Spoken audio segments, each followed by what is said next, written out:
சென்னையில properties தேடுறீங்கன்னா findbhk.com போங்க.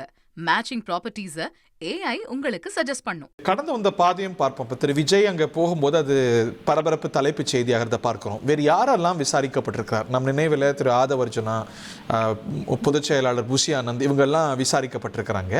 வேறு யாரெல்லாம் விசாரிக்கப்பட்டிருக்கிறாங்க? அரசு தரப்பில் காவல்துறை அதிகாரிகள் கிட்ட இது விசாரணை நடந்திருக்கிறதா? இந்த வழக்கு கடந்து வந்த பாதையை சொல்லுங்க.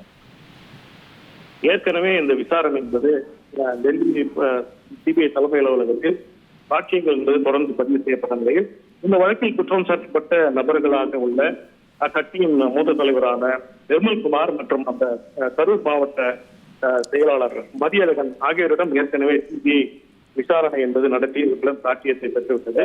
குறிப்பாக அந்த பிரச்சாரவாதிடமும் சாட்சியம் பெற்றுவிட்டது. இந்த பிரச்சார கூட்டம் வந்து அந்த கரூர் மாவட்ட ஆட்சியர் மற்றும் மாவட்ட காவல் கண்காணிப்பாளர் டிஎஸ்பி ஆகியோரையும் அழைத்து சாட்சியம் என்பதை பெற்றுள்ளார்கள்.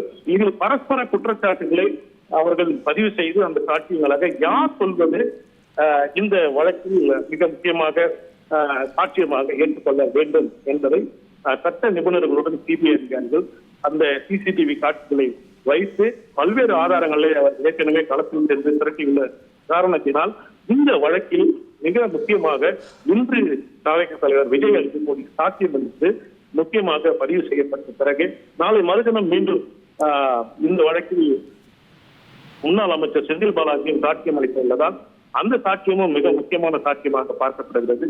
தற்போதைய நிலையில் இந்த குற்றப்பத்திரிகை வரைவு என்பது தொடங்கப்பட்டுள்ள நிலையில் இந்த சாட்சியங்கள் மிக முக்கியமாக சிபிஐக்கு இருப்பதால் இந்த சாட்சியங்கள் கவனமாக இன்று பதிவு செய்யும் என்றே சிபிஐ வட்டாரங்கள் தெரிவிக்கின்றன.